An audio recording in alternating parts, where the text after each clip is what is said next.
inama y'igisirikare y'abayoboye igihugu cya Sudani ihagaritse ibiganiro kuri guverinoma y'inzibacyuho n'abayoboye abasivili bigaragambye nyuma y'iminsi 8 abantu bakomerekeye mu bushyamirane n'ingabo zishinzwe umutekano i Khartoum.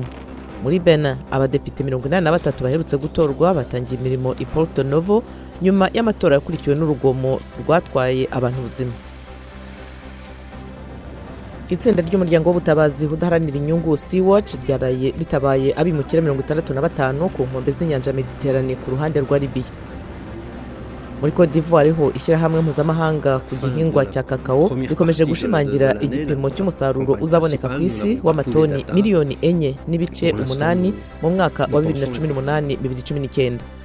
Naho muri Madagascar amatsinda yihariye n'abayobozi ba gakondo bahuriye ku mugambi wo kurengera no kubungabunga ishyamba rishobora gucika rya Vohibola.